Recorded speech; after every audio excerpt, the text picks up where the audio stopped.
시청자 여러분 안녕하십니까? 파워토크 민경욱입니다. 평창 동계올림픽을 계기로 남북 관계가 급진전하고 있습니다. 그런데 기대보다는 우려가 앞서는 게 현실입니다. 북한의 의도가 여전히 불투명하고요. 북한은 이참에 남북 정상회담까지 일사천리로 밀어붙이자는 전략을 쓰고 있는데 그 전략에 말려들면 안 되기 때문이죠. 오늘 파워토크에 모시는 분은요, 정치권의 대표적인 국방 안보 전문가십니다. 백승주 의원 모셨는데요. 우리가 처한 안보 상황, 또 안보 관련 주요 현안과 그 해법을 지금부터 차근차근 짚어보겠습니다. 백승주 의원과 함께하는 민경욱의 파워토크, 오늘 순서 출발합니다. 어서 오십시오. 네, 네. 안녕하십니까? 백승주 의원님은 다들 아시듯이 국방부 차관 역임하셨고요. 국방연구원 안보전략연구센터장, 북한 연구실장 등을 두루 지내신 국방안보 전문가, 또 대북 외교 전문가시죠. 또 자유한국당의 북핵위기 대응 특별대책위원회 거기 간사도 맡고 계시는데요. 요즘 이제 갑작스럽게 한반도 훈풍이 불고 있습니다. 이게 안심해도 되는 건지 전문가께서 보시는 한반도 상황은 어떻습니까 지금? 그 착시 현상이 좀 진행되고 있죠. 일견 보면은 북한 핵과 관련한 북한의 도발과 관련한 뉴스가 줄어들고 남북 간이 만나는 이런 모습들이 나오니까 이 훈풍이 부는 것처럼 남북 관계가 좀 좋아지고 또 얼어붙은 게 녹는 것처럼 보이는 전부 착시 현상입니다. 북한 핵에 대한 북한의 입장이 하나도 바뀌지 않았거든요. 그렇군요. 그런 상황이고 또 그나마 이 한반도를 안정시켜주던 큰 축인 한국과 미국의 동맹관계 또 한국과 국제사회의 동맹관계가 이렇게 이 균열의 어떤 그런 조짐도 보이고 있어서 오히려 한반도의 어떤 여러 가지 안보 상황은 착시 현상 속에 좀 더 위기가 심화되고 있다 이렇게 볼 수 있는 측면이 많습니다.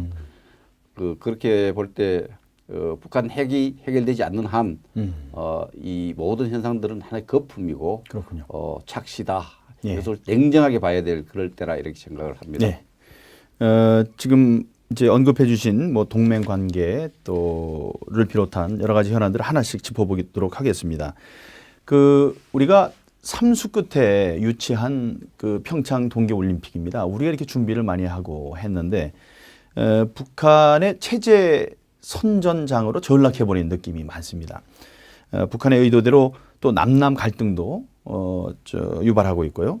또 듣기에도 민망한 뭐 백두혈통이니 하는 말로 북한 인사들의 그 일거수일투족이 주목을 받고 있는데 이 북한의 전략에 이제 이렇게 넘어간 게 아니냐 이런 생각이 듭니다. 어떻게 보시는지요?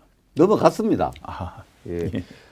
북한이 신년사를 통해서 김정은이가 동계올림픽에 참가하겠다고 발표한 이후에 진행된 이런 상황들 속에 그 선수들 몇십 명밖에 안 되는데 응원단 예술단 한 500여 명이 왔죠. 예. 그 북한 예술에 대해서 그 예술이 우리 대한민국과 서구 사회의 다른 국가의 예술하고 예술의 개념이 달라요. 이건 북한 스스로가 다르다고 얘기한 겁니다. 북한 노동신문이 지난 2016년 5월에 보람봉 악단 현송을 북한 노동당 중앙위원회 예비위원이죠. 후보위원이죠. 후보위원이 단장을 했는 보람봉 악단의 그 국가에서의 어떤 해야 될 임무가 세 가지로 노동신문에 적시되어 있어요.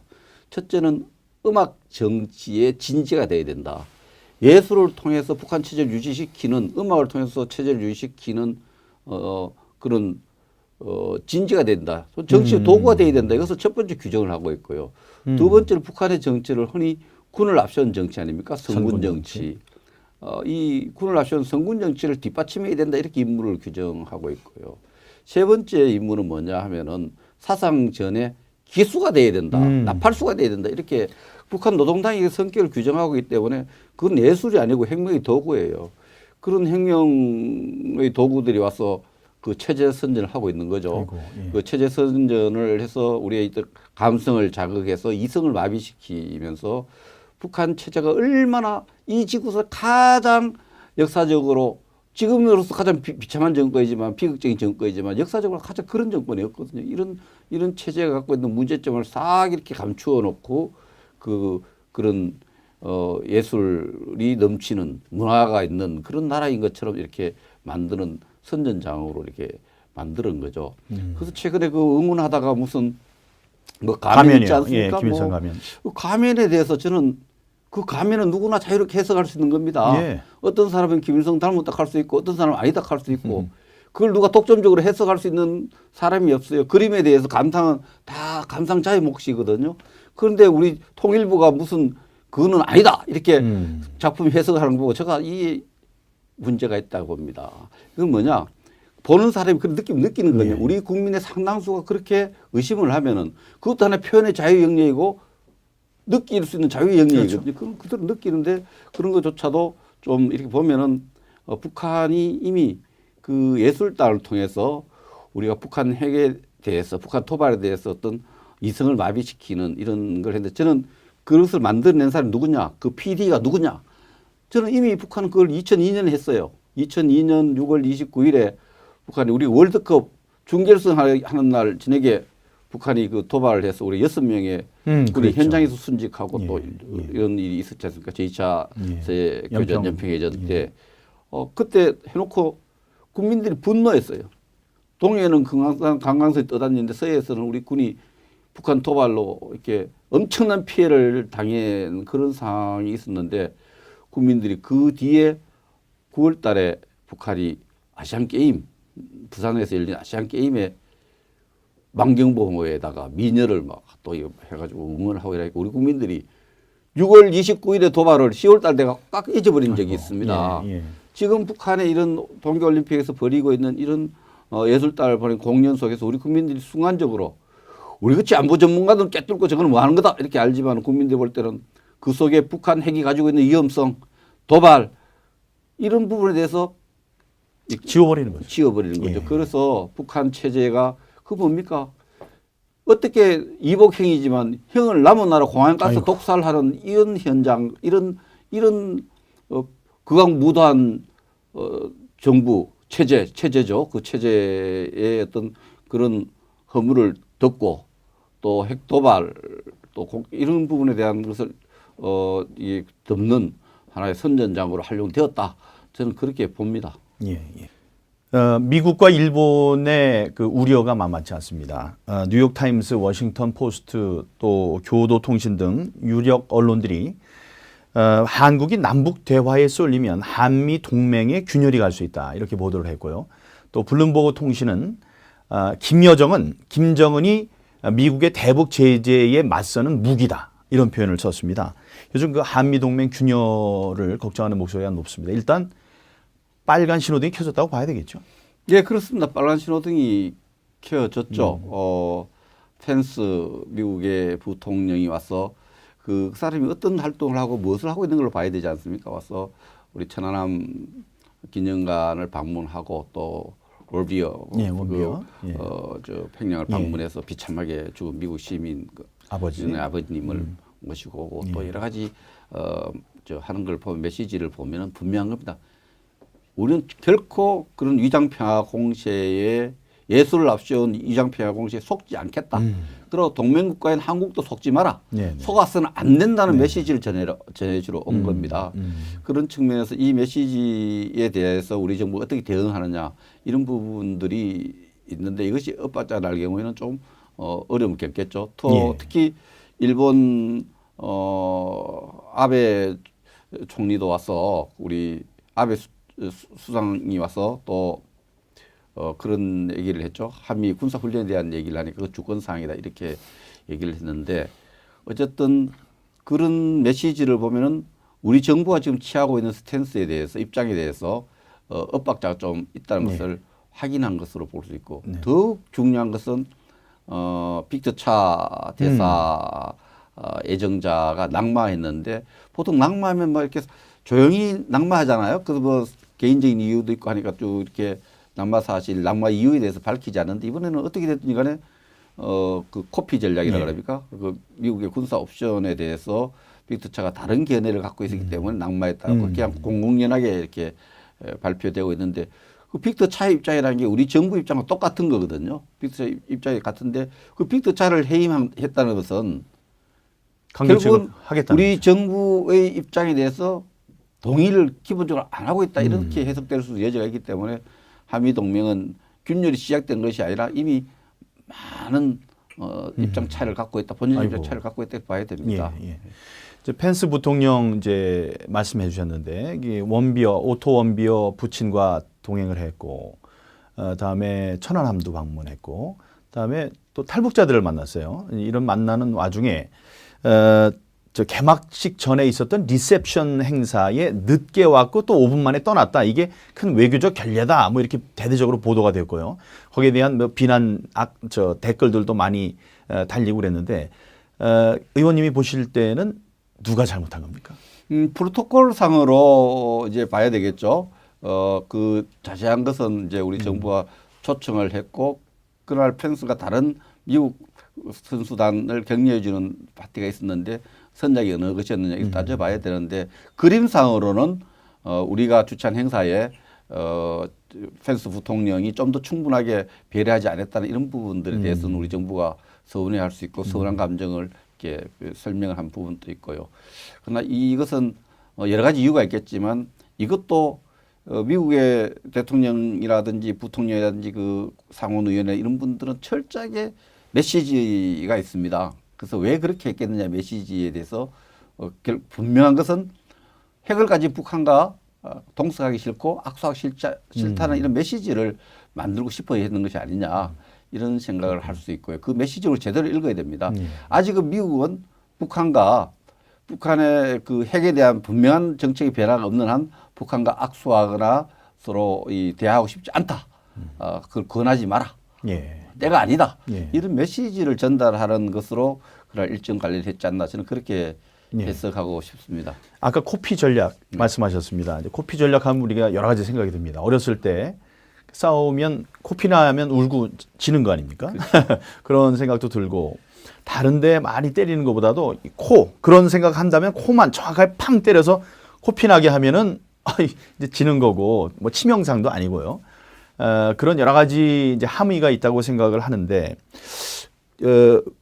우리 국방부 차관을 하셨던 입장에서 미국이 북한에 대해서 그렇게 예방적인 외과적 그 타격, 뭐 핵시설이라든가 이런 것을 실제로 타격할 가능성은 얼마나 높다고 보십니까? 있습니다. 예. 있고요. 코피가 나면 어릴 때 싸우다 보면 제일 중요한 게 코피가 난 쪽은 네.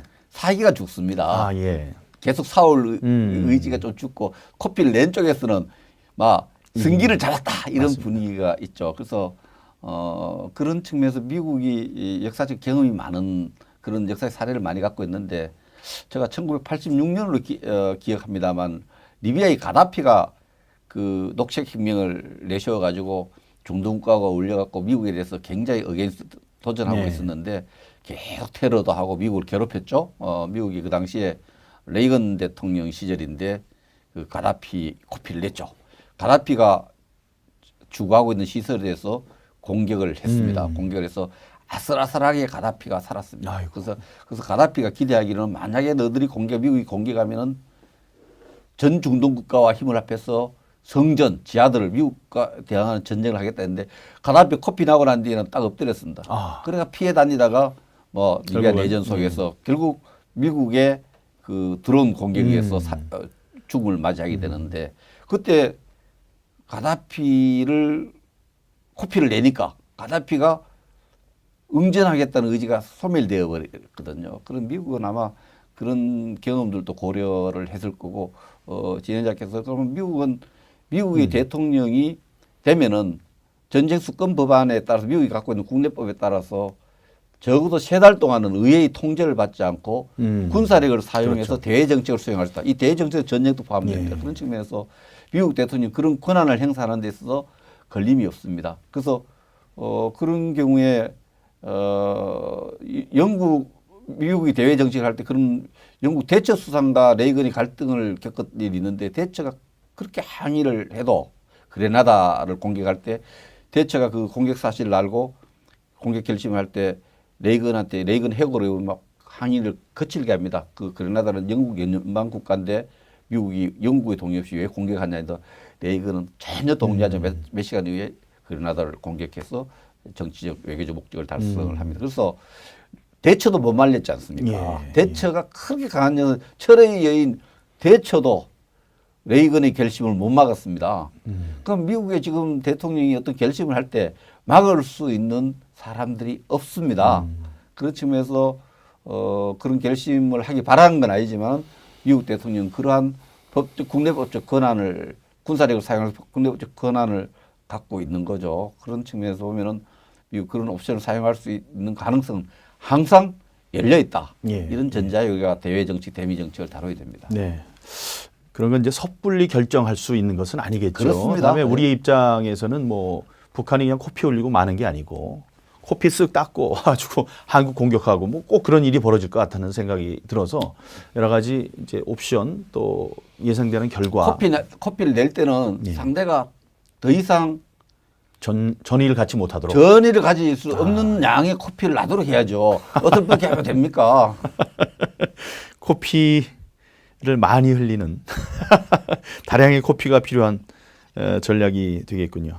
저 남북 정상회담 얘기를 좀 해봤으면 좋겠습니다. 김여정이 청와대 방문하면서 그 남북 정상회담 카드를 꺼내 들었는데 그 미사일 뭐 위기로 한반도 위기를 미사일 도발로 한반도 위기를 한껏 고조시키다가 느닷없이 또 카드를 빼들었는데요.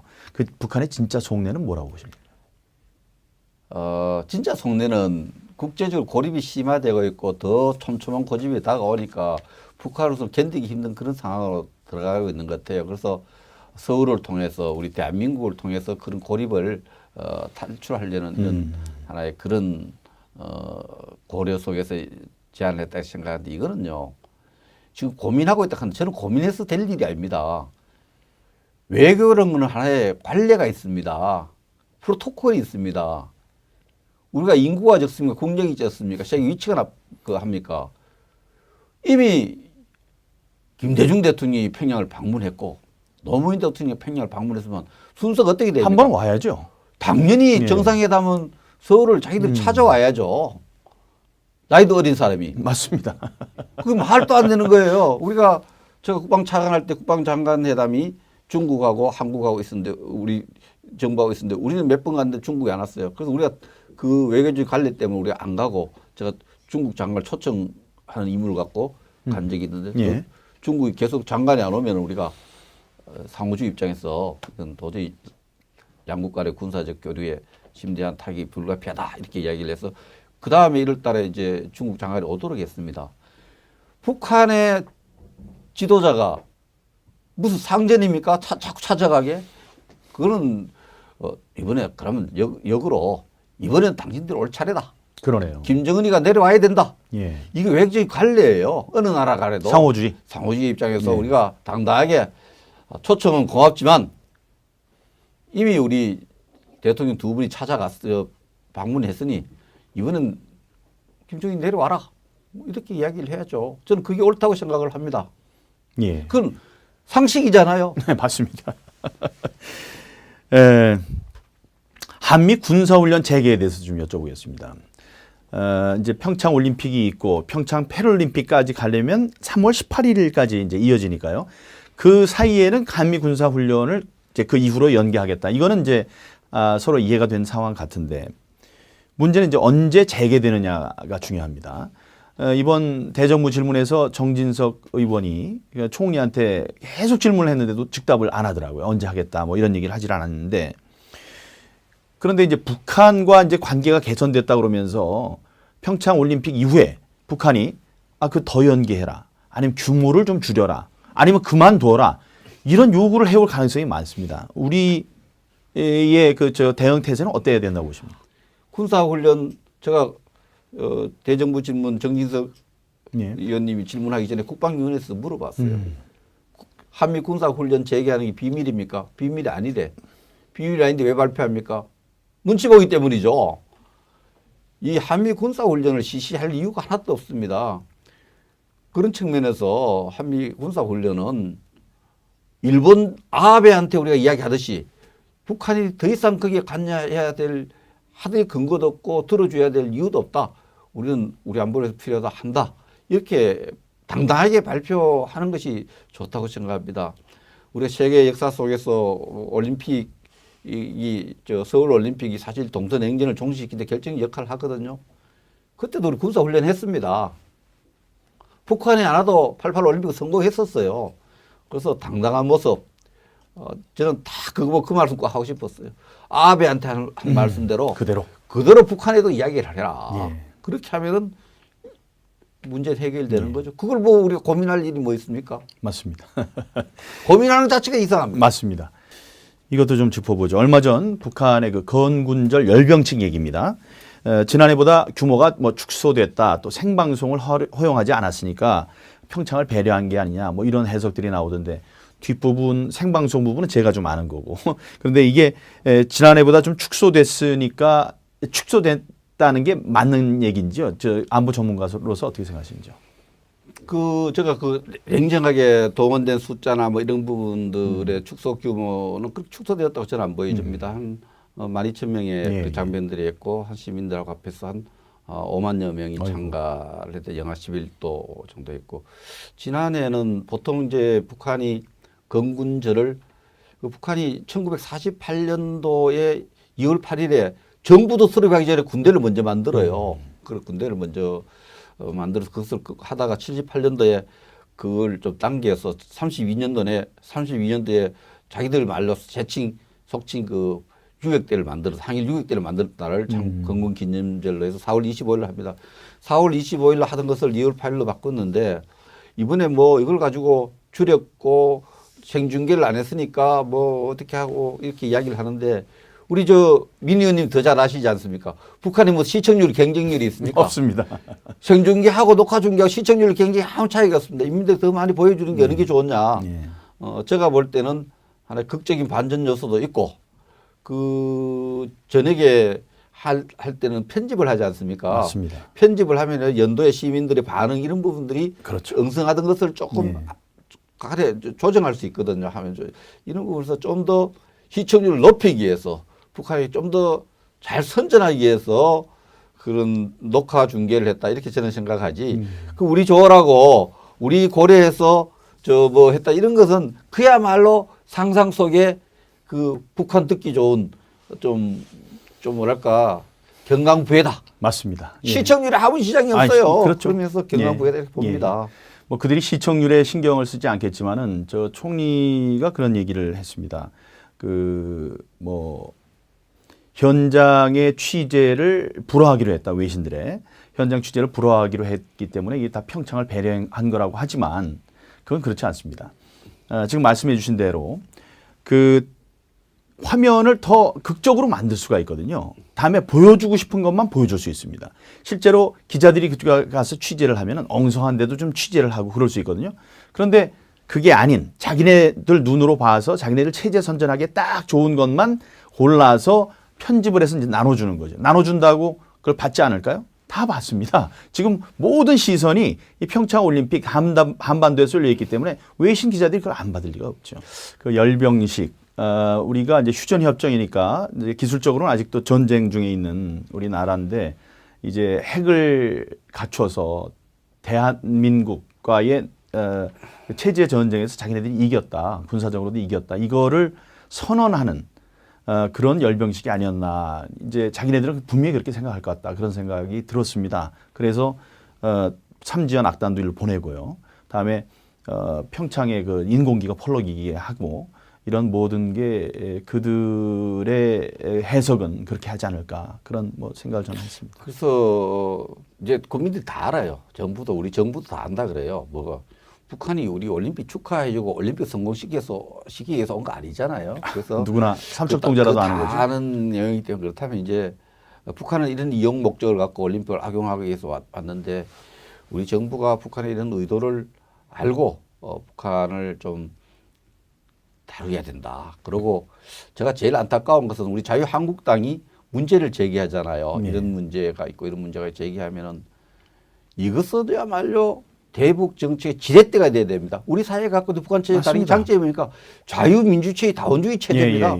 북한에 이렇게 그 가면을 보고 북한은 이게 아니다 하면 전부 아닌 걸로 해석하지만 우리 체제는 마음대로 해석할 수 있는 체제예요. 정당별로.